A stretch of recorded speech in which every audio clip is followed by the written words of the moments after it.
करते हो जाए, क्योंकि हम संसद भवन में बैठे हैं और भारत का सबसे पवित्र स्थान है तो वो हमारे संसद भवन है। अगर हम यहाँ पे डिसिप्लिन नहीं रखेंगे तो हमारे भारतवर्ष में कैसे शिस्तता आएगी। हमें 5 ट्रिलियन इकोनॉमी बनना है, इसीलिए डिसिप्लिन बहुत ज़रूरी है, तभी जाके हम जापान चाइना से कॉम्पीट कर सकते हैं। So as far as the agriculture की जो यहाँ पे बात हुई, तो हमें बैलेंस मॉडिफाइड बजट करना है तो क्या कर सकते हैं, कैसे कर सकते हैं। तो पिछले 75 वर्ष से हमारा डिफेंस के बाद सबसे ज़्यादा बजट एलोकेशन होता है तो वो एग्रीकल्चर एंड रूरल डेवलपमेंट पे होता है। So there is no need of further allocation, it only requires proper implementation. It no needs to have a further allocation. उसका ग्रास रूट पे प्रॉपर इम्प्लीमेंटेशन हो जाए, वही बड़ी बात है। और जहाँ तक हमारे किसान भाइयों के सवाल है, तो we have to see the agriculture as a business, agriculture as a profession.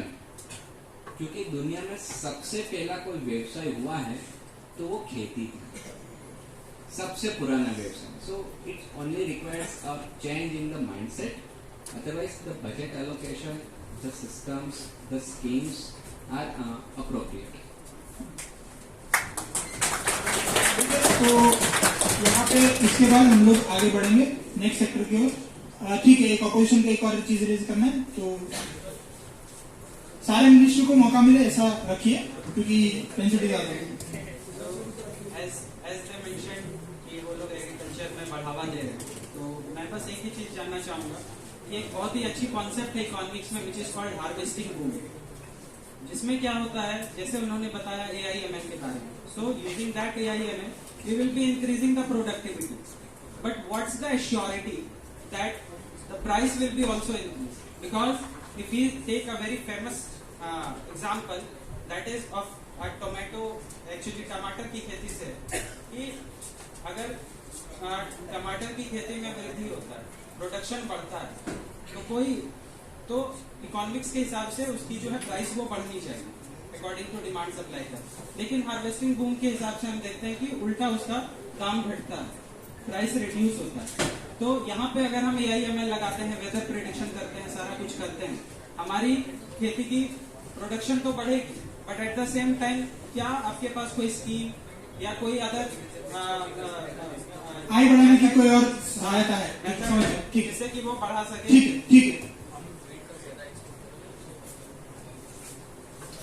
माननीय स्पीकर महोदय, मैं आपको बताना चाहूंगा कि लखनऊ उत्तर प्रदेश में योगी जी ने एक अच्छी स्कीम निकाली है, 1 डिस्ट्रिक्ट 1 प्रोडक्ट, जिसमें अगर मैं एक स्टेट का नाम लूं तो सिद्धार्थनगर एक स्टेट है जिसमें काला नमक राइस, काला नमक चावल का बोलते हैं, वो सिर्फ वहां का लोकल प्रोडक्ट था।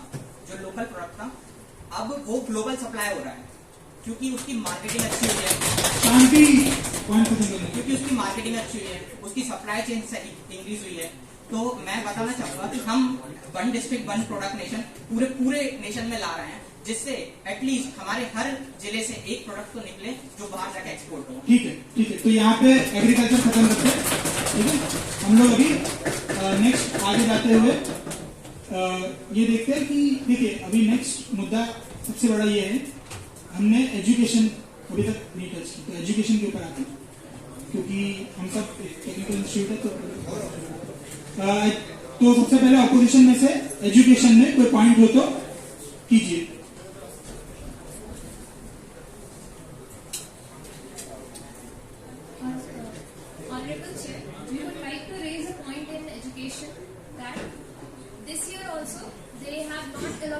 Enough funds for education, considering previous year's plan, the NEP policy was introduced in 2020. उसका प्रॉपर इम्प्लीमेंटेशन नहीं हो पाया है। उसके बावजूद अभी हमारे इंफ्रास्ट्रक्चर को डेवलप करने के लिए still there is no increase in the budget. In fact, it has been decreased from 2.64% to 2.5% only. और एक बहुत strong point है that अगर हम ये चाहते हैं कि हमारा research and development in pharmaceutical industry, जैसे हेल्थ के टाइम पे एक बात निकली थी दैट हमारी रिसर्च को बहुत स्ट्रॉन्ग निकाला जा रहा है बाहर से, बहुत प्रोमिनेंटली हमें देखना चाहिए। तो अगर आपके पास एक फोर्स ही नहीं होगी जो पढ़ी लिखी है अच्छे से और वो उस चीज को कैरी आउट कर सकती है, देन हाउ कैन यू से कि आपकी ठीक रिसर्च मुद्दा समझ आ रही। उनका मुद्दा ये है, एक तो आपने एजुकेशन के ऊपर खर्च कम कर दिया, दूसरी ओर आप बोल रहे हो रिसर्च के ऊपर जाना है, तो ये कैसे आप अपने दोनों उद्देश्य सेटिस्फाई करेंगे, इसका उत्तर मैं आपके माध्यम से बताना चाहता हूँ कि हमारा एजुकेशन बजट कोई कम नहीं हुआ। पहले जो बजट था 2018 रुपीज, उसके मुकाबले हमने 8% ज्यादा कर रखा और वो हुआ है 1.12%, 1.12 लाख करोड़ रुपीज।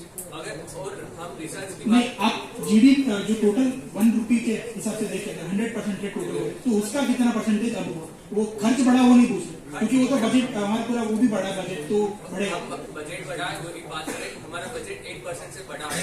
और बात हुई रिसर्च की, तो हम डिजिटल लाइब्रेरी भी शुरू कर रहे हैं जहाँ पर बच्चे जाके अपनी लैंग्वेज में और भारत के कोई भी एरिया में जाके पढ़ सकते हैं। मतलब वहाँ पर वो डिजिटल लाइब्रेरी में अपनी लैंग्वेज में भी पढ़ाई कर सकते हैं। और वो डिजिटल लाइब्रेरी के अगर बात होगी फैसिलिटीज नहीं है, इंफ्रास्ट्रक्चर नहीं है, तो उसके हिसाब से हम एनजीओ और वगैरह के साथ कोलैबोरेट करके हम एक फिजिकल लाइब्रेरी भी कर सकते हैं और जो वहाँ पर सारी फैसिलिटीज हो। ठीक है, एक और चीज बढ़ा है, आपने जस्टिफाई कीजिए कि 8% जो आप बोल रहे हो वो कैसे जीडीपी नहीं बढ़ा है, हाँ। हमारा रुपीज के थ्रू बढ़ा हाँ, है, वो क्योंकि आपका बजट भी बढ़ा है, इसकी वजह से वो बढ़ा है।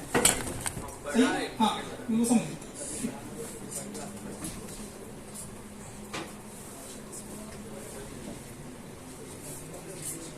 opposition would like to counter the point wherein it was mentioned that NEP or National Digital Library, the digital library is again a part of infrastructure wherein you need internet, of course, and computer systems and everything else counted. तो फिर से वही बात है कि rural जो हमारी population है वो 70% है, उनका लिटरेसी रेट और कम है।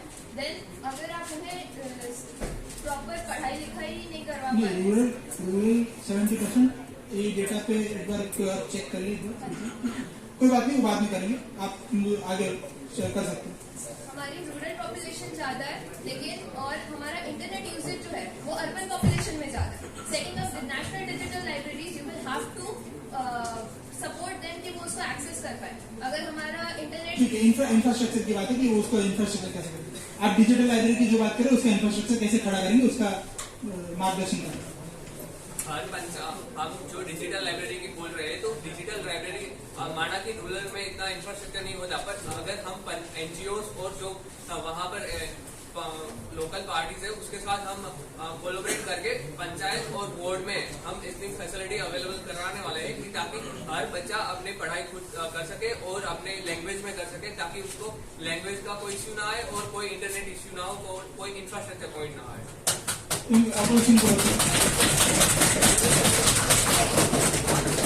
एजुकेशन बजट पे कमेंट करना चाहता हूँ कि टोटल बजट का एजुकेशन बजट सिर्फ 2% है, 2.4 और 5% डिपेंड करता है। लेस देन 3%, जबकि centrally sponsored scheme 9% and centre success scheme 17% है। इस पे एक बहुत अच्छा कोट मुझे याद आता है कि if you give a man a fish he will feed himself a day, but if you teach a man how to fish he will feed himself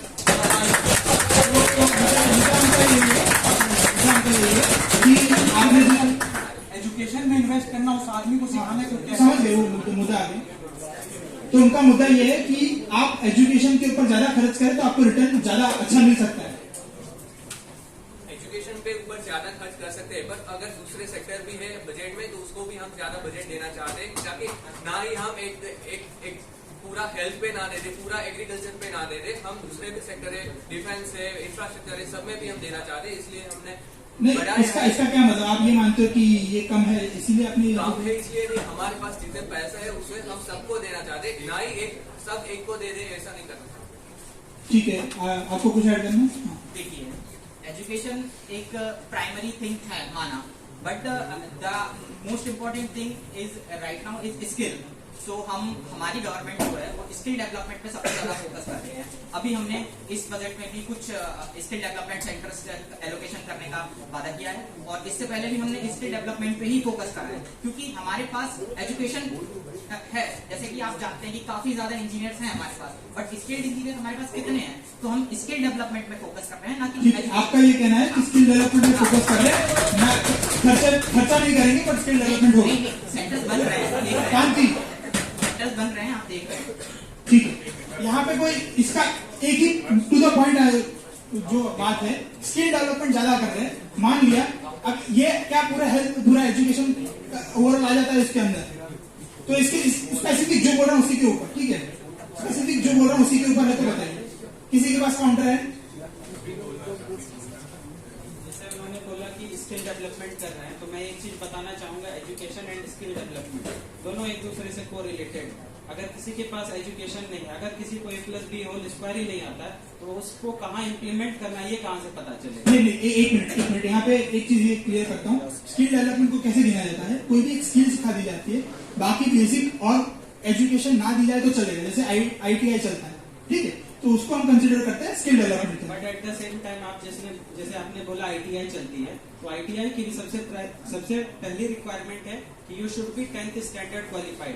if you should not be 10th standard qualified, how you can become an ITI? नहीं, और भी होता है, जैसे school drop out, और उनके लिए भी अगर आपने 3-4 स्टैंडर्ड भी पढ़े होंगे तो उनके लिए भी जैसे सिलाई और कुछ अलग अलग ऐसे सारे एक स्किल दिए जाते हैं। Yes, I agree, but at the same time, नहीं, मतलब उनका ये मानना है, आप सब पॉइंट समझिए, उनका ये मानना है कि पूरा एजुकेशन स्किल के अंदर आ रहा है। क्या आपको लगता है आ रहा है? नहीं ना, हाँ, तो उसको जस्टिफाई कीजिए कैसे नहीं आ रहा, मतलब होगा क्या उसको? हाँ, जैसे कि उन्होंने बोला कि वो एजुकेशन से ज्यादा जो है स्किल को सपोर्ट कर रहे हैं, और उनका मानना है कि पूरा स्किल जो है वो एजुकेशन के अंदर ही आ रहा है, लेकिन ऐसा नहीं है। स्किल जो है लेबर स्किल भी होता है। हाँ, बस लेबर स्किल तो एजुकेशन के अंदर नहीं आता है, उसके लिए हमें अलग से प्रोत्साहन करना है, उसके लिए अलग से सेंटर्स खोलने हैं। क्योंकि अगर मैं एक लेबर का बात करूँ, जैसे कि अगर एक खेती एग्रीकल्चर के पर्सपेक्टिव से ही अगर मैं जाऊँ, तो एक इफेक्टिव लेबर होता है और एक जस्ट लेबर होता है। अगर मैं इफेक्टिव लेबर का यूज करता हूँ, अगर उसे पता आप व्हाइट कॉलर और व्हाइट कॉलर लोग क्रिएट होने चाहिए एजुकेशन से, आप इस मुद्दे पे जाना चाहते हैं ना? सही समझा ना? हाँ, ठीक है। इनका ये आपके लिए ये क्वेश्चन है कि आप जो स्किल डेवलपमेंट बढ़ा रहे हैं उससे क्या व्हाइट कॉलर क्रिएट हो रहा है? नहीं हो रहा है, तो वो एक शांति बैठ जाइए, माइक पास कीजिए। व्हाइट कॉलर क्रिएट नहीं हो रहा है, उनका ये कहना है स्किल डेवलपमेंट से व्हाइट कॉलर कम आ रहा है। हमें व्हाइट कॉलर चाहिए तो पूरा एजुकेशन करना होगा, पूरा एजुकेशन के लिए हमें और बजट बढ़ाना होगा, ये मुद्दा है। आपके माध्यम से बताना चाहता हूँ कि white collar job is nothing one job. हमारे पास काफी जॉब होती है, मतलब हम क्यों व्हाइट कॉलर, हमारा देश पसीना बहाने वाला देश है, हम कोई ऐसा व्हाइट कॉलर जॉब पे डिपेंड नहीं रहते। हमारे देश में हम 30 new skill international centre across the nation बनाना चाहते हैं। और अगर बात रही स्किल डेवलपमेंट की, तो उसके लिए भी हमने अलोकेट फंड किया है, वो है 3,418 करोड़। वो जो पहले बजट था उसमें से 20% बढ़ा है, तो हमने स्किल डेवलपमेंट के लिए ज्यादा बजट अलॉट किया। ठीक है, ये अभी टाइम कंस्ट्रेंट कंसिडर करते हुए हम जूरी के पास जाएंगे। तो मेरा क्वेश्चन जूरी से ये है कि अगर हम लोग स्किल डेवलपमेंट पे जा रहे हैं तो व्हाइट कॉलर कम इनडायरेक्टली क्रिएट होगा, क्योंकि हम लोग फिर जो मेन हायर सेकेंडरी और उससे ऊपर के लेवल के जो भी पोस्ट ग्रेजुएशन है वहां पे कम खर्च होने लगेगा, क्योंकि हम लोग कंसिडर करके बैठे हैं कि परसेंटेज इतने हैं। तो इससे होगा क्या, जो लोग बाहर भी निकलेंगे उनकी आमदनी बहुत कम रहेगी। तो इस इशू को सॉल्व करने के लिए गवर्नमेंट को क्या करना चाहिए और आपके हिसाब से क्या मतलब सही रास्ता होगा?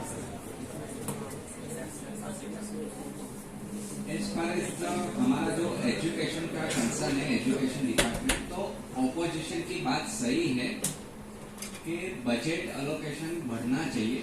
तो अमेंडेड बजट में ये हम प्रावधान कर सकते हैं कि बजट अलोकेशन GDP के 6% होना चाहिए, क्योंकि नई एजुकेशन पॉलिसी में भी यही मेंशन किया हुआ है कि बजट एलोकेशन बढ़ाओ।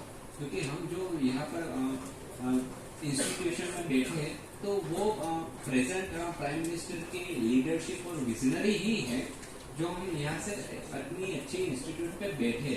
तो क्या हर एक जिले, हर एक तालुके में ऐसी इंस्टीट्यूट होनी चाहिए? हाँ, होनी चाहिए, तभी जाके सही अर्थ में स्किल एजुकेशन और stem, science, technology, mathematics and engineering, अगर उसको बढ़ावा मिलेगा तो हमारा जो डिफेंस का बजट है वो बजट जीडीपी के 8% है, तो वो कम होगा और वो बजट एलोकेशन हम एजुकेशन पे रखेंगे तो हम आत्मनिर्भर बन सकते हैं। इसलिए ऑपोजिशन पार्टी बिल्कुल सही है।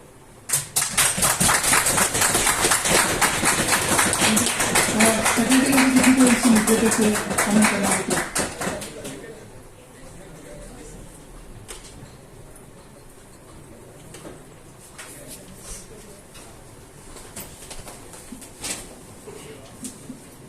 मैं भी ऑपोजिशन से कंप्लीटली एग्री हूँ एक्चुअली, बिकॉज आप बोल रहे skill development, right? So person can take a part in some low skill kind of सिलाई जैसी बात है, वो कर लेगा, कितना उस काम नहीं होगा, उसका जो ग्रोथ होगा वो उतना नहीं मिलेगा, उसको एप्रिशिएट नहीं मिलेगा। ठीक है, if you are engineer, if you are ITI person, right, so he can do more, actually he can develop himself more, right? So I think हमें एजुकेशन पे थोड़ा सा बजट बढ़ाना चाहिए, so that every person can understand, right, कि कुछ चीजें market में चल रही है तो हमें उसको एडॉप्ट करके हमें उसके ऊपर निकलना है, राइट? जैसे कोई नई टेक्नोलॉजी आई है, so without understanding of fundamentals you cannot नॉट राइज और grow, right? So for that actually slightly we will increase the budget.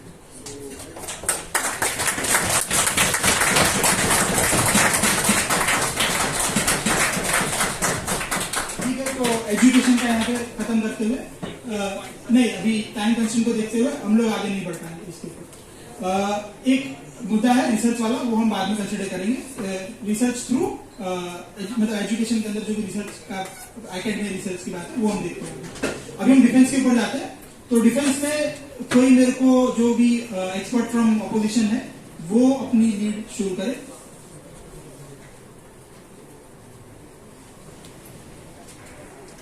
Good evening.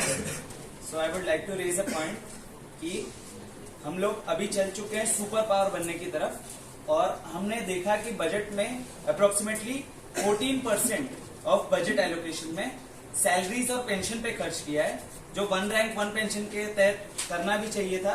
लेकिन उस वजह से हमारा जो कैपेक्स है देखा जाए डिफेंस का, तो कंपेयर टू ओवरऑल कैपेक्स हमारा 33% था, तो उसमें डिफेंस में सिर्फ 7% कैपिटल एक्सपेंडिचर किया गया है। तो ये मुझे लगता है कि कम है, तो गवर्नमेंट को इस चीज पे देखना पड़ेगा कि कैपेक्स में ज्यादा डिफेंस में होना चाहिए था। आप परसेंटेज भी मांग रहे हो कि खाली कैपेक्स मांग रहे हो? Capex percentage, overall capex percentage government 33% था, उसके मुकाबले 7% 33% किस चीज का? ओवरऑल कैपेक्स गवर्नमेंट है। हाँ, तो इनका मुद्दा ये है कि आप जितना भी खर्च करने की कोशिश करें तो 1 रैंक 1 पेंशन की वजह से आपका खर्च बढ़ गया, ठीक है, और आपने कंस्टिट्यूटली जितना भी कैपेक्स था उसका 33% यहाँ यूटिलाइजेशन में गया है, पर उसके बाद भी हमें कितने नए इक्विपमेंट्स मिले? बहुत कम।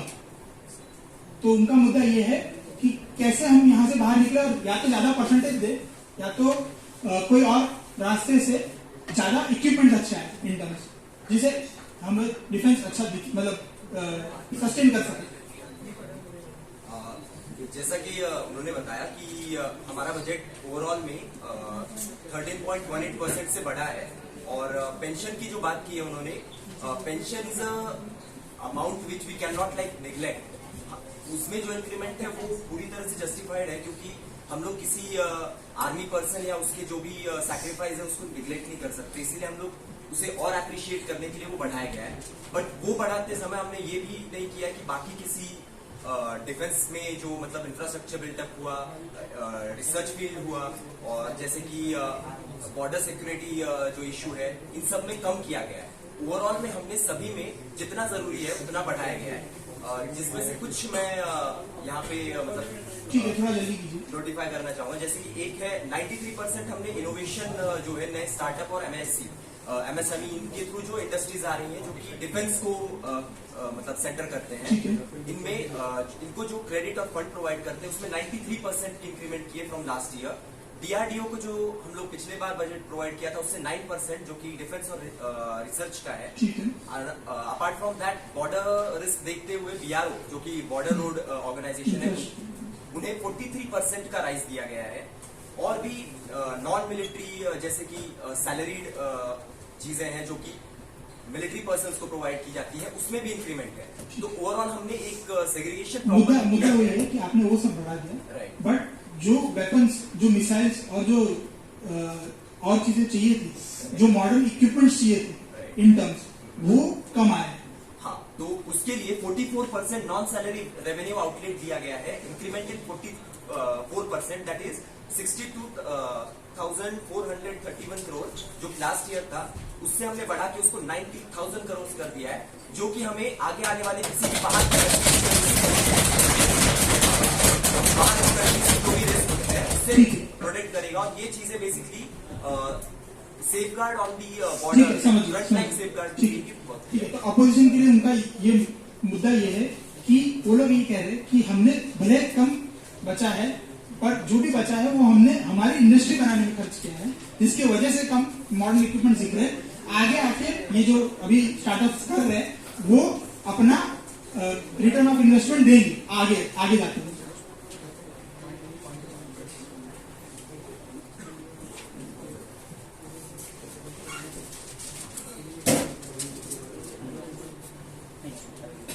ठीक है, मुद्दा उनका ये है कि उन्होंने जितना भी खर्च किया है उसमें से उन लोगों ने जो भेजा है वो मतलब आत्मनिर्भर बनने के लिए एमएसएमईज को, उन सबको फंड किया, जिसकी वजह से अभी इक्विपमेंट्स कम आए हैं, बट जब खुद देश में बनेंगे तो आगे जाके खर्च कम हो जाएगा। तो आत्मनिर्भर भारत से हमें ये देखने मिला था कि गवर्नमेंट ने कुछ इंपोर्ट्स पे बैन लगाया था, कुछ क्रूशियल इक्विपमेंट्स थे उस पे बैन लगाया था। तो और इंडिया में जो उसका प्रोडक्शन हो रहा है उसके स्टेटस पे भी हमें अभी क्वेश्चन एक उठता है कि सेल्फ मेड जो हमारे इक्विपमेंट्स है उसमें कंपनी का क्या प्रोग्रेस है और कितने हद तक हम सक्सेसफुल हो पाए हैं उस चीज को लेकर।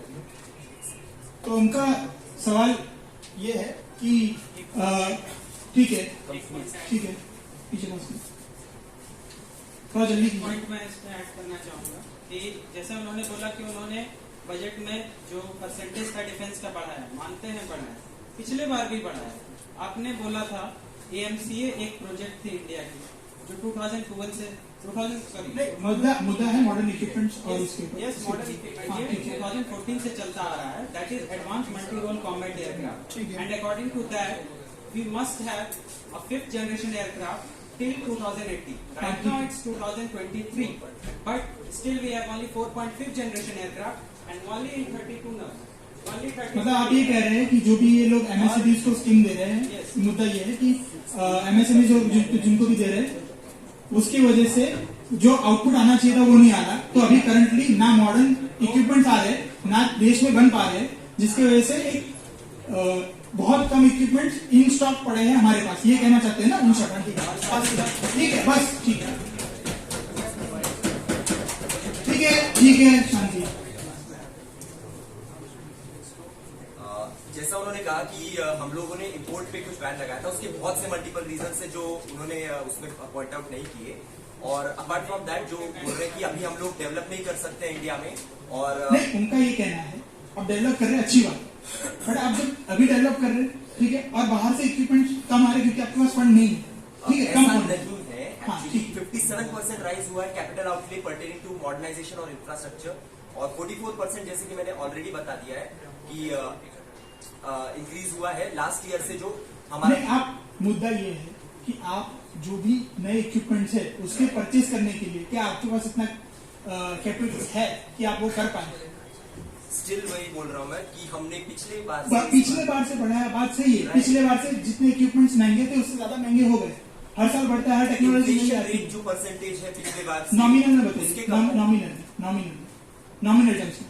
आपका यही पॉइंट है, आपका ये पॉइंट है कि हम लोग जो इम्पोर्ट पावर है हमारा वो बढ़ा कि नहीं बढ़ा, हम लोग आगे जाके जो बजट अलॉट हुआ है उससे हम लोग इम्पोर्ट कर पाएंगे कि नहीं कर पाएंगे। तो बेसिकली यहाँ पे हमने कंसर्न जो रखा है वो रखा है कि सिर्फ इम्पोर्ट नहीं करना है और ना ही सिर्फ डेवलपमेंट इन आवर कंट्री जाना है, क्योंकि दोनों सोलली पॉसिबल नहीं है। हम लोगों ने एक पर्टिकुलर राइज दिया है इंटरनल इंडस्ट्रीज को जो कि डेवलप करेंगे, प्लस बहुत आप उसका जो राइज है कंपैरेटिवली जो राइज दिया हमने इंपोर्ट करने का, क्योंकि बेसिकली हमारा डिफेंस ठीक है, इंपोर्ट पे वो ही कम डिपेंड रखा है इसके कंपेयर उसको बढ़ाया है कंपेयर में, घटाया नहीं है। उसको अराउंड हमने रखा है 57% प्राइस, और कैपिटल आउटले और नॉन सैलरी रेवेन्यू वही तो बात है। ये दोनों कंबाइंड होकर हम लोग इंपोर्ट देते हैं, ना कि किसी एक सोर्स से। आपने टोटल जो 57 है वो टोटल है, ठीक है। अब उसको स्प्लिट कीजिए कि इंडियन इकोनॉमी को कितना बेनिफिट मिला और बाहर को कितना मिला। इन परसेंटेज आप देखोगे इंडियन को ज्यादा मिला है एज कम्पेयर टू आवर, क्योंकि हमने बहुत सारे डिफेंस इक्विपमेंट्स इन हाउस बनाना शुरू कर दिया और बंद भी कर दिया, इंपोर्ट करना भी बंद कर दिया, जिसकी वजह से खाली बड़े तेजस और 2-3 और जो बड़े प्रोजेक्ट्स है वही बाहर गए, बाकी सारे इन हाउस थे। पर अभी भी वो शेल लाइफ में, जैसे तेजस अभी तक बन के पूरा रेडी हमारे फील्ड में नहीं आया। उनका बात यह है कि जब तक तेजस नहीं आएगा तब तक हम बाहर से राफेल खरीद रहे हैं, वो उसमें कम खरीद पाएंगे। तो ये ज्यादा खरीद पाएंगे क्योंकि बढ़ाया गया ज्यादा है, पॉइंट बता रहा हूँ इस बार। ठीक है, उसको वो मुद्दे को वहीं पे आपने जो तेजस की बात की उसके ठीक है। उसका जो ओवरऑल आप क्वेश्चन पूछ के फिर ऐसे बीच में ओवरऑल जो हमारा डीआरडीओ के डेवलपमेंट का और रिसर्च का बजट है उसको इंक्रीज किया गया 9% से, ताकि DRDO does not make equipments. You see, technology बनेगी तभी इक्विपमेंट को मैन्युफैक्चर कर सकेंगे। टेक्नोलॉजी तो मुद्दा वही है, आप टेक्नोलॉजी एनहांसमेंट में फेज में है ना, आप बाहर से इक्विपमेंट अभी इतना खर्च पा रहे हैं।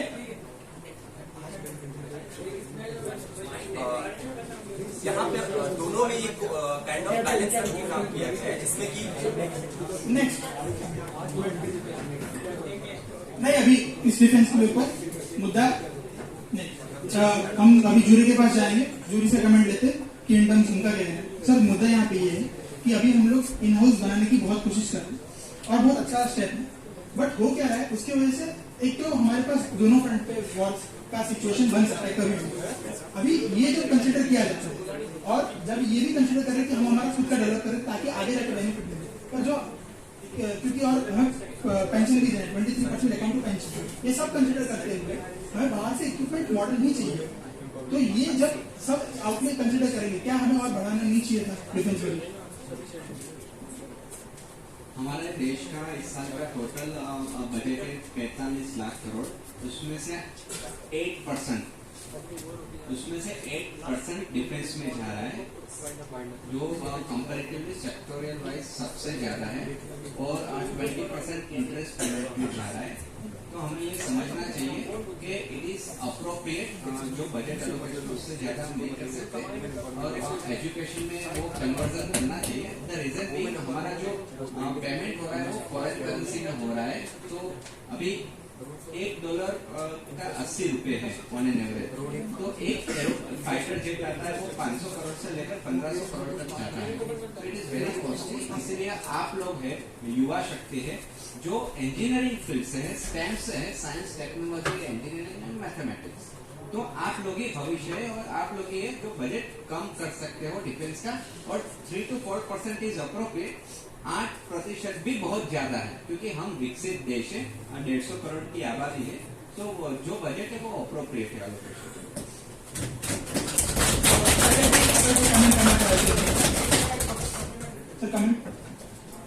तो हम आगे जाते हुए next sector is women empowerment and child care. तो उसमें अपोजिशन के पास कोई पॉइंट हो तो पॉइंट रेज करें। किसी के पास पॉइंट नहीं वुमेन एम्पावरमेंट?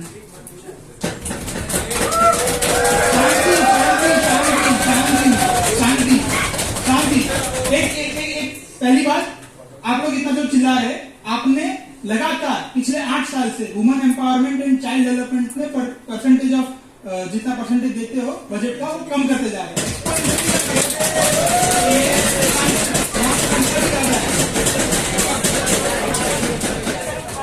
मैं इसी पे कहना चाहूंगा, जैसे पिछले सेक्टर को साथ में कंबाइन करके तो कहना चाहूंगा, पिछले सेक्टर में सीधा इस मुद्दे पे वुमेन सेक्टर पे मैं इसी मुद्दे पे कहना चाहूंगा, जैसे कि वो ड्रास्टिकली रिड्यूस करते जा रहे हैं वुमेन एम्पावरमेंट के केस में, क्योंकि मैं सीधा कहना चाहूंगा कि इनसे वो सेक्टर संभाला ही नहीं जा रहा है, तो पैसे क्यों बर्बाद?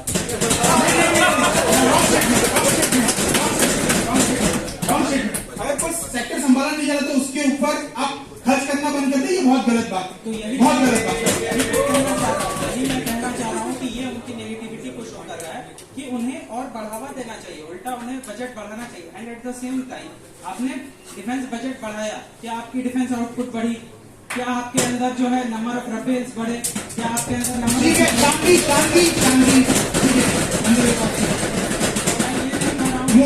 मुद्दा है चाइल्ड न्यूट्रिशन एंड फीमेल दोनों के आजू बाजू बस, ठीक है, दोनों में से एक ही और कोई नहीं। मैं वुमेन एम्पावरमेंट पे बोलना चाहूंगा कि महिलाओं की देश में आबादी 50% है। क्या मुझे बता सकते हैं कि संसद में आबादी परसेंटेज कितना है, मंत्री पद में परसेंटेज कितना है?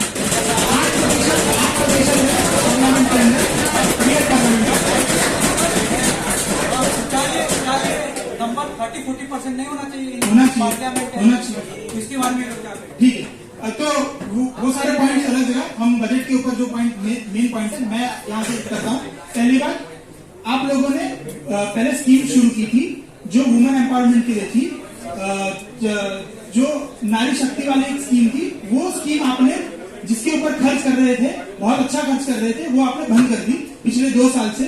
और इस साल भी एक्सपेक्टेड था कि कुछ अलग स्कीम आएगी जो नहीं है। पहले हायर एजुकेशन ऑफ वुमेन को सब्सिडाइज किया जाता था अच्छे तरीके से, अब वो भी कम कर दिया गया है खर्च करने इन टर्म्स ऑफ एलोकेटिंग बजट। तो ये मुद्दे हैं आप लोग आपके लिए, उसके ऊपर काउंटर करें। माननीय महोदय, मैं कहना चाहूंगी कि इस साल हमारी सरकार ने 267 करोड़ बढ़ाया है as compared to previous year. हमारा पिछले साल का हमारा रिकॉर्ड था 25,172.28 करोड़ था और इस साल बढ़ाकर 25,448.75 करोड़ रखा गया है। जैसा कि इन्होंने कहा, तो इस साल महिलाओं के लिए बहुत ही ज्यादा बढ़ोतरी की गई है। बढ़ोतरी आप इसके टर्म्स में बोल रहे कि मनी कितना बढ़ा, हम पूछ रहे हैं टोटल बजट का कितना प्रतिशत बढ़ा। प्रतिशत ऑफ बजट नहीं बढ़ा है, पैसे एक्सपेंडिचर में बढ़ा।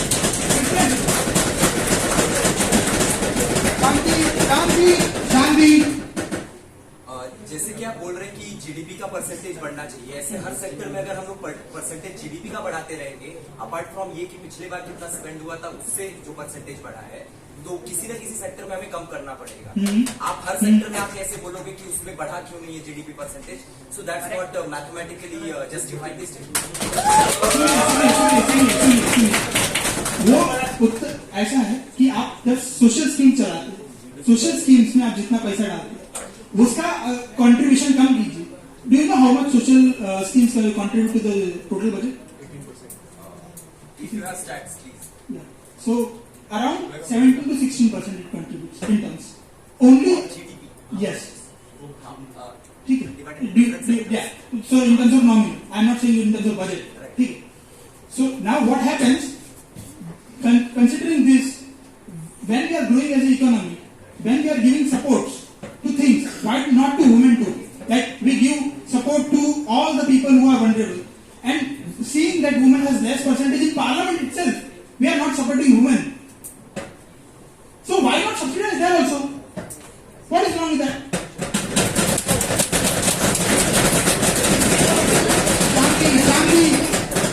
जैसा कि बोला जा रहा पार्लियामेंट में औरतें कितनी है, तो मैं बोलना चाहूंगी कि नर्सिंग सेक्टर में कितने मर्द हैं?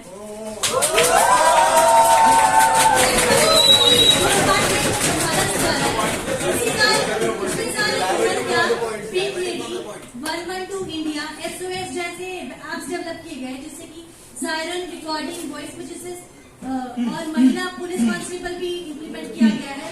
तो सब जगह हर फील्ड में हो रहे हैं, तो ऐसा नहीं बोला जा सकता। हाँ, तो वो कोई मना नहीं कर रहा कि आपने स्कीम्स की है, पर सब्सिडी क्यों नहीं दी? सब्सिडी कोई भी वुमेन हायर एजुकेशन के लिए या और वुमेन सेफ्टी के लिए भी जो स्कीम्स है उसके लिए इतना contribution in terms of percentage नहीं दिया जितना पहले दिया था, उससे कम हुआ है। पहले जो सायरन वाली स्कीम थी उसके लिए आपने कॉल सेंटर बनाए थे, वो कॉल सेंटर इतना इंग्लिश में नहीं।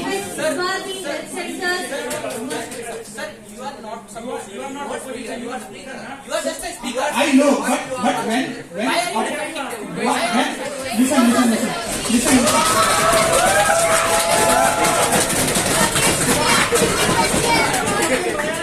Because they were not having I am not saying that you don't defend, but they should defend now. because this parliament kindly sit down. Kindly sit down.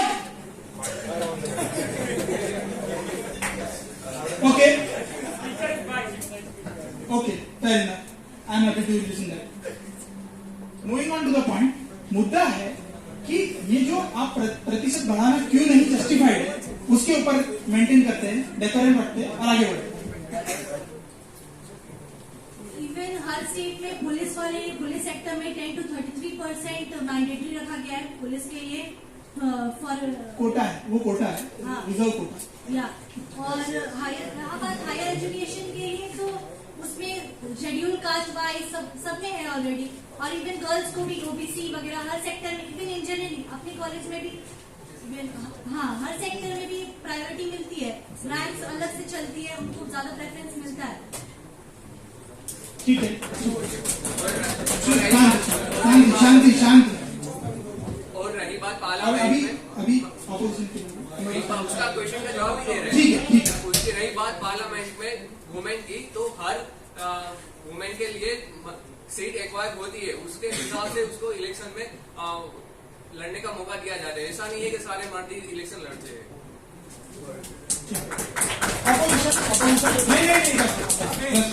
Opposition के पास कितने 3 लोग आप किसी से बोल लेंगे तो वहां कौन जाएगा? करेंगे शांति शांति। मुद्दा यहाँ पे अभी कितना वुमेन रिप्रेजेंटेशन का नहीं है, मुद्दा यहाँ पे ये है कि बजट में क्या लाया गया है।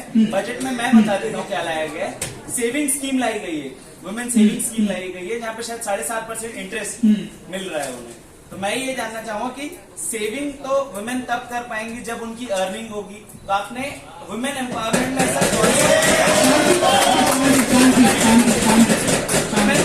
वुमेन एम्पावरमेंट के नाम पे आपने कौन सी स्कीम में इतना एलोकेशन दिया है जिससे वुमेन की इनकम इंक्रीज हो, उनकी आय इंक्रीज हो, तब वो सेविंग के बारे में सोच ठीक है, पाएंगे। तो point clear is women income के ऊपर कौन सा पॉइंट है जहाँ पे आपने कौन सी स्कीम लॉन्च की या कोई भी सब्सिडी अलाउ की है या कुछ भी किया?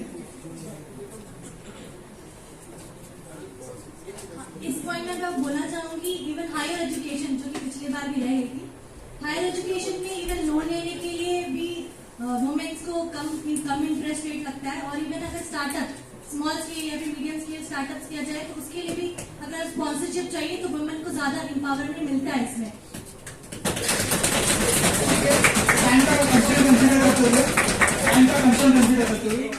ठीक है, लास्ट पॉइंट जैसा कि सहयोगी ने बताया कि एक स्कीम नई लानी चाहिए। एक स्कीम थी उनकी Beti Bachao Beti Padhao. 54% of total expenditure goes into media advertisement.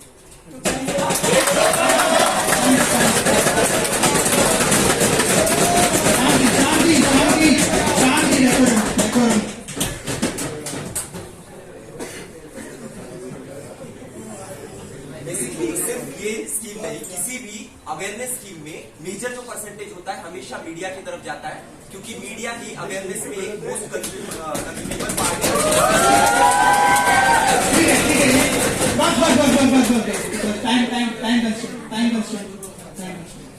Jury के पास जाएंगे तो सर यहाँ पे बात बहुत सारी हुई, मुद्दा यही निकला कि फीमेल एम्पावरमेंट के लिए हम जब बात कर रहे हैं तो हायर एजुकेशन में पहले सब्सिडीज थी, वो अभी धीरे धीरे कम की जाएगी। क्या ये टाइम के साथ चेंज किया हुआ मूव सही है? दूसरी चीज कि पहले बहुत सारी ऐसी स्कीम्स थी जहाँ पे कंसिडर किया जाता था कि they are type of less representation in the society, so they should be made more economically sustainable to get into the higher order. But now considering the current budget, do you think the same is being represented by the government? As far as the child and women development department is concerned, तो हमें ये बात मान लेनी चाहिए, समझनी चाहिए कि ये बजट का हम डिस्कशन कर रहे हैं, तो बजट में फाइनेंशियल प्रावधान होते हैं, और जो बायस की बात है, so India is a democratic country and gender equality में पहले से बिलीव करते हैं, और ये सोशल इश्यू है rather than a financial issue, क्योंकि जेंडर इक्वालिटी में पुरुष हो, स्त्री हो या कोई और भी कैटेगरी का हो, so they all have equal rights. तो initially to push up the thing, हमारे सोशल स्ट्रक्चर ऐसा है कि मेल डोमिनेटेड संस्कृति रही है पिछले 500-600 साल से, तो स्लोली ग्रेजुअली जो प्रावधान किया वो बराबर है, लेकिन financial more financial benefit it would be treated as a bias toward other gender. So जो प्रावधान है वो appropriate है. It's a social issue, not the budget issue. Thank you. तो हम आगे जाते हुए नेक्स्ट जो मुद्दा है वो मुद्दा रहेगा इंफ्रास्ट्रक्चर, रोड एंड ट्रांसपोर्ट. ये सबको कंबाइन करेंगे थोड़ा टाइम कंस्ट्रेंट की वजह से. तो सबसे पहले हम लोग शुरू करेंगे कि कितना प्रतिशत इस साल गया है और कहाँ गया है वहां से, और उसके अंदर आपको जो क्वेश्चन है वहां से शुरू करें. जहां तक मुझे लगता है केपेक्स में शायद 3.2% इस साल इंक्रीज हुआ पिछले साल से 2.7%, but this is not enough. China जब हमारी स्टेज पे था तो वो इंफ्रास्ट्रक्चर में 6%, 7%, 8% इन्वेस्ट कर रहा था, क्योंकि आप कहीं भी इन्वेस्ट करें सबसे ज्यादा रिटर्न आपको इंफ्रास्ट्रक्चर या एजुकेशन से ही मिलेगा. बाकी सारी स्कीम्स ठीक है, इलेक्शंस के लिए सब चल जाता है, पर मुझे लगता है कि इंफ्रास्ट्रक्चर में हमको एटलीस्ट 6% इन्वेस्टमेंट करना चाहिए इस क्रूशल फेज पे जो हमें मिला है. ठीक है. शांति आवाज ना करें please. Sir, speak it. As our fellow mate mentioned the question, we cannot take reference of any other country for our own challenges. We have our own different challenges, so we have to include our own उनका मुद्दा ये है कि अगर वो जितना भी डाल रहे परसेंटेज एज कम्पेयर टू वो रेफरेंस दे रहे हैं, रेफरेंस इनकम्स ये दे रहे हैं कि दूसरे कंट्रीज ने ये किया है तो हम ये क्यों नहीं कर रहे वो justification. If you mention the budget, we are still on the rise of 33% in the total capex budget. Right. And 3.3% of GDP. Yes. Okay. So the rise from 7,000 crores to 10,000 crores is very large. It was not mentioned in very previous budget. Yes. So उनका ये कहना है कि 33% जितना अगर capex increase करे तो बहुत बड़ी बात है. तो यहाँ पे ये सवाल नहीं उठा सकते हम लोग कि क्या कैपेक्स कम है. मुद्दा है जो कैपेक्स डाल रहे उससे आउटपुट आ रहा है,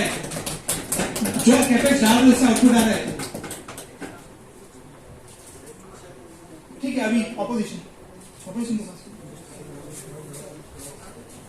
यहाँ पे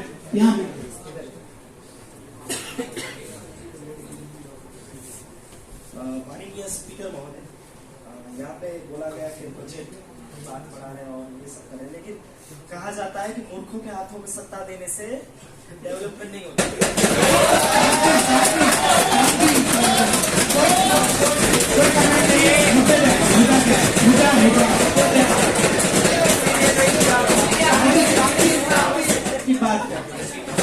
इंडिया में फिलहाल 250 ओल्ड से पावर इलेक्ट्रिक पावर स्टेशन है. ये बात कर रहे हैं रिन्यूएबल एनर्जी करने का. उन्होंने सोचा है उसके बाद वो 250 एकड़ जमीन है उसका क्या करेंगे. मुद्दा यहाँ पे कि उनका ये कहना है उन्होंने अच्छा खासा खर्च किया है इंफ्रास्ट्रक्चर में, ठीक है, उससे नया इंफ्रास्ट्रक्चर क्रिएट होगा, बहुत सारी चीज. अब एनर्जी सेक्टर की बात कर रहे हैं, ठीक है. उनका मुद्दा ये है कि कोई और आंसर कर सकता है, वो भी करना चाहे तो कर सकता है. मुद्दा ये है कि अगर इतना सब खर्च कर रहे हैं तो आउटपुट आ रहा है क्या, वो जानना चाहिए. वो मैं इसमें एक पॉइंट ऐड करना चाहूंगा. इन्होंने गिफ्ट सिटी करके प्लान किया, ठीक है, लेकिन वो इसमें पूरे तरह से फेल हुए. वे बिजनेस को अट्रैक्ट नहीं कर पाए. तो आपका ये कहना है ये यूटिलाइजेशन हुआ क्या पैसों का. ठीक है, क्या हुआ ठीक है.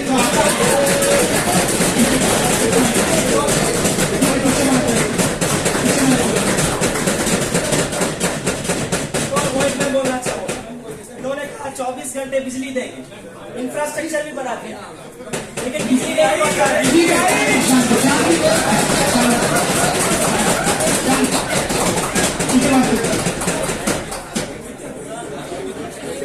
मेरा एक सिंपल सा एक क्वेश्चन है. रेलवे स्टेशन को प्राइवेटाइज कर दो, एयरपोर्ट को बना के प्राइवेटाइज कर दो. एक सिर्फ क्वेश्चन, जो 50 नए एयरपोर्ट बना रहे, अच्छी बात है, लेकिन वो 50 नए एयरपोर्ट हैंडल कौन करेगा. कुछ चंद 2-3 कंपनीज है जो हमें भी पता है कौन है.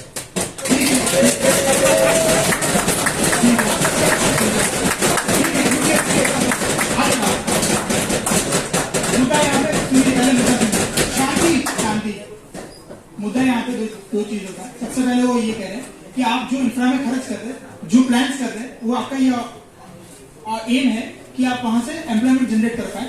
जो उन्होंने एक एग्जांपल दिया गिफ्ट सिटी वाला, वहां पे वो ये शो कर रहे हैं कि वो नहीं कर पा रहे, ठीक है। दूसरी चीज उन्होंने ये बताई जो नेक्स्ट पर्सन ने बताया, क्या प्राइवेटाइज करे जा रहे हैं चीजों को, और उससे उनका ये मानना है कि वो प्राइवेटाइजेशन की वजह से जो भी हमारे आपके एसेट्स थी पहले वो जा रही है, ठीक है, और कोई और प्रॉफिट कमा रहा है उससे। उनका ये दो मुद्दे हैं, उनके ऊपर वो आप जस्टिफिकेशन करो। सबसे पहले मैं बताना चाहूंगा 125 करोड़ की जनता ने वोटों के हाथ में सत्ता नहीं दी, और सबसे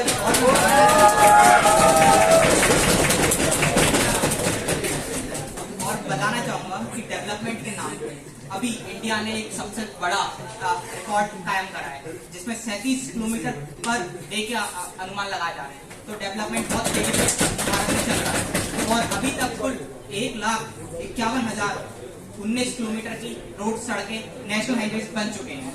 और आउटपुट वो उससे क्या है वो एक मिनट बता रहा हूँ।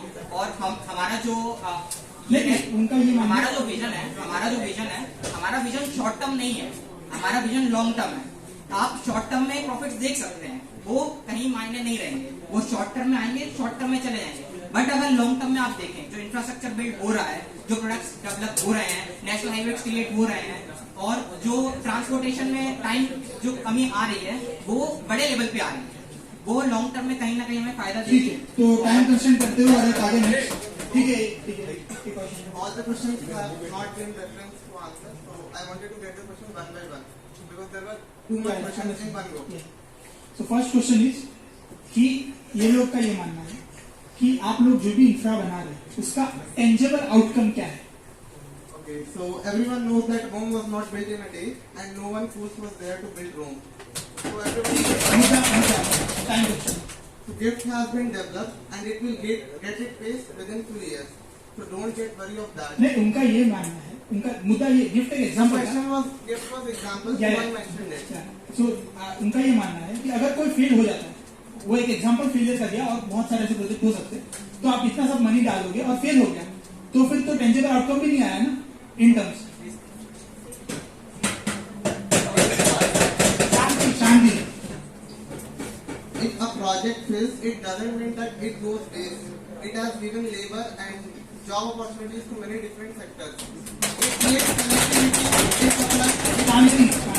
It creates connectivity, supply, food chains, and it benefits the economy. What you can see is that the huge fund of budget has been wasted in a particular domain of projects, but you cannot see the social development that happens because of ये एक मुद्दा। दूसरा मुद्दा ये है, इसके ऊपर last comment, फिर टाइम कंस्ट्रेंट की वजह से यह सेक्टर नहीं करूंगा। उनका ये मानना है कि प्राइवेटाइजेशन ज्यादा हो रहा है, शुरू हो चुका है, और वो उसका ये स्टेट कर रहे हैं कि एसेट्स जो भी चीजें एसेट्स उसको यूटिलाइज नहीं किया जा रहा गवर्नमेंट के द्वारा एफिशिएंटली, और उसको बेच के कोई और पैसा कमा रहा है। तो क्या इसको आपको अपने अंदर जाके एफिशिएंसी सुधारनी चाहिए अपने इकोसिस्टम की, जिससे कि जो एसेट्स है आपके पास ही रहे और सुधर जाए। क्या ये पॉसिबल है without privatising it in terms?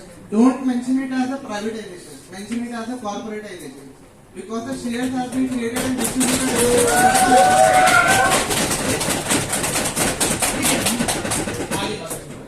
So the shares have been created and distributed among multiple entities. As he mentioned the example of airports, all the airports, as we have seen the Air India, that has been loss-making body for multiple time of years. And we can see the cut in the budget of 70% in Ministry of Aviation.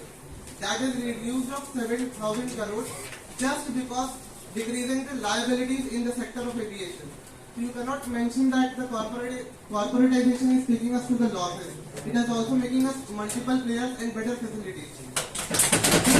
Time question की वजह से ये sector time question की वजह से यहीं पे खत्म। 15 मिनट पे जजेस को पे आना है, तो ये कमेंट्स। तो सर यहाँ पे ये इनका मानना है, दो मेन मुद्दे ये हैं कि प्राइवेटाइजेशन जो हो रहा है, क्या इसमें गवर्नमेंट को एक बार पहले अटेम्प्ट करना चाहिए, क्योंकि अटेम्प्ट करेगी तो भी पैसा लॉस हो सकता है, उसके बाद अगर कुछ नहीं मिला तो, और नहीं करेगी तो एक एसेट गवा बैठेगी। ये क्वेश्चन। दूसरा क्वेश्चन मेरा ये है कि जितने भी हम लोग खर्च कर रहे हैं, जितना भी हम मान रहे कि रोड पे जाने से ये सब हो रहा है, रोड इतने बन रहे हैं, वो एक अच्छी चीज है, बट क्या उसका आउटकम जो हम सोच रहे हैं कि यहाँ पे नए बिल्डिंग्स बनेंगे, नई चीजें बनेंगी और नए रोजगार आएंगे, क्या वो इतने हद तक सक्सेसफुली एक्सेप्टेड हो पा रहा है जितना हम लोग दे रहे हैं in terms of budget? Present government का जो झुकाव है इंफ्रास्ट्रक्चर क्रिएशन, तो लास्ट ईयर गति शक्ति प्रोजेक्ट में प्रावधान ऑलरेडी हो गया है और उसका मॉनिटरिंग भी चल रहा है। तो basically I am as a neutral person, as a jury want to comment के प्राइवेटाइजेशन क्यों जरूरी हो, क्योंकि गवर्नमेंट का किसी भी सरकार का काम बिजनेस करना नहीं है, बिजनेस को फैसिलिटेशन करना है। उसका और रहा ट्रांसपोर्टेशन जो खर्चे हो रहे हैं in terms of crore of rupees, तो it is last mile connectivity के लिए ये प्रावधान बहुत जरूरी है, क्योंकि compare to other, say for example in China, अगर 1 किलोमीटर की कॉस्ट चाइना में 1 रुपया आती है तो हमारे भारत में वो 3 से 4 रुपये आ रही है। तो इसकी वजह से महंगाई, one of the reason of महंगाई इज द पुअर कनेक्टिविटी। और अगर हम और डीप में जाए तो सी रूट, दरियाई व्यापार, तो दरियाई व्यापार हमारे पास मोर देन 60% कोस्टल एरिया है, हम यूटिलाइज नहीं कर पा रहे हैं। तो इट इज राइट डायरेक्शन में अगर प्राइवेटाइजेशन हो रहा है, पोर्ट प्राइवेट हो रहे हैं, गवर्नमेंट का efficiency to run the business, उनका एफिशिएंसी नहीं होता है। It is only private sector which drives the USA. हमारा जो अमेरिकन ड्रीम है तो वो प्राइवेटाइजेशन के ऊपर ही 20 ट्रिलियन की इकोनॉमी बनी है, नॉट द लास्ट जो हमारा सेक्टर है वो सेक्टर को हम जल्दी खत्म करेंगे इन टर्म्स, वो सेक्टर नहीं, क्योंकि टाइम करने के बाद हम दूसरा देखेंगे, पहले इनको फ्री करना, तो टैक्सेशन को हम लास्ट में देखेंगे अगर हमको टाइम मिला तो। मुद्दा है trade and commerce. Trade and commerce के ऊपर जो भी कमेंट है उसके ऊपर किया जाए, थोड़ा जल्दी करें। एक लैब ग्रोन डायमंड्स की बात होगी, तो इससे ये इसलिए किया गया है कि जिससे एक्सपोर्ट बढ़ जाए, उससे इससे एक्सपोर्ट बढ़ जाए। बट जो 38% ऑफ ऑल एक्सपोर्ट्स है उसके लिए हम गुड्स इंपोर्ट करते हैं।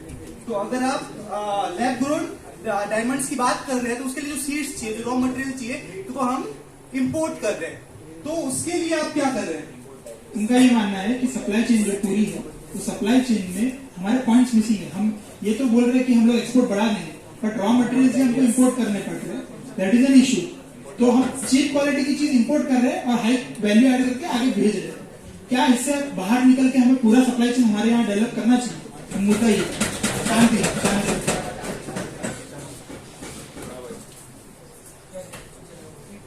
पहले मैं माननीय महोदय को बताना चाहूंगा कि हमने क्या क्या सुविधा किए हैं, प्रावधान किए हैं जो भी इंपोर्ट और एक्सपोर्ट के रिगार्डिंग है वो। तो हमने इस साल बजट में ये कोशिश किया है कि इंपोर्ट के ऊपर ड्यूटी बढ़ाई जाए, चीजें ज्यादा बाहर से ना मंगाई जाए, यहाँ पे ही चीजें बनाई जाए और उसको एक्सपोर्ट किया जाए। इसके लिए हमने जो स्कीम्स जारी किया है उसमें MSME स्कीम्स है,